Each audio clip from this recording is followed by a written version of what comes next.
Let's look at some quick examples to illustrate how to find the null and how to find the alternative hypotheses. We want to test whether the mean GPA of students in American colleges is different from 2.0 out of 4.0. State the null and alternative hypotheses. So the first thing we want to do here is we want to identify what this is saying mathematically. We want to put it in a mathematical statement. Okay? So this is talking about the mean GPA, so that's an average, population mean. And it's saying we want to test whether the mean GPA of students in American colleges is different from 2.0. So if you're different from 2.0, that means you're not equal to 2.0. Now this uses a not equal to symbol, which means this is an alternative hypothesis. To find the null hypothesis, remember that your hypotheses are complementary mathematical statements. So all I need to do is take the same mathematical statement and use the complementary symbol, the opposite symbol. The opposite of not equals to is equals to. So that's my null hypothesis, mu equals 2.0. Okay, let's look at another. We want to test if, on average, college students take less than 5 years to graduate from college. Find the null and alternative hypotheses. So here's the relevant statement. It's talking about an average, so this is our hypothesis is going to be about the population mean. And so what are we saying about the population mean? We want to test if, on average, college students take less than 5 years to graduate from college. So if the population average is less than 5 years. Now this mathematical statement uses a less than symbol. Since it's strictly less than, not less than or equal to, it doesn't have an equal to in it.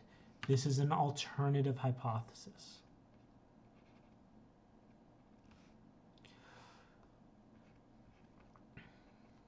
The null hypothesis is the same statement but with the opposite or complementary symbol.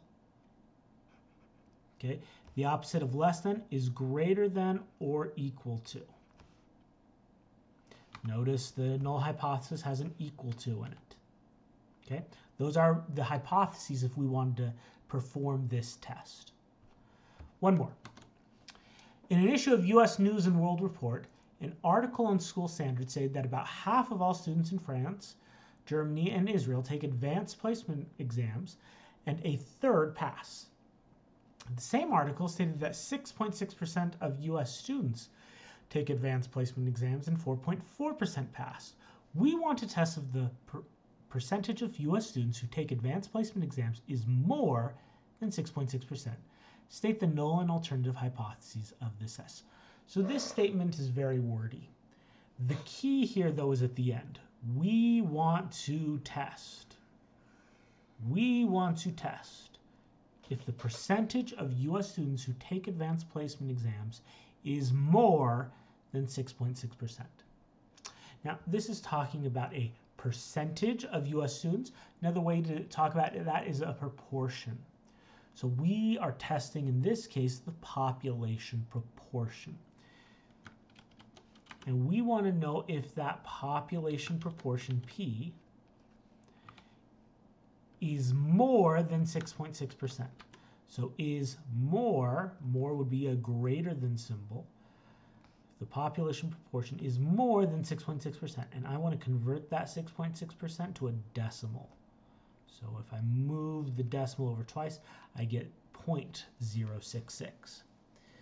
This uses a greater than symbol, not greater than or equal to, just greater than, which means this is also an alternative hypothesis. We use the opposite symbol, opposite of greater than is less than or equal to construct our null hypothesis. So if we were going to perform the hypothesis test that corresponds to this question here, then these are the hypotheses that we would use to perform that test.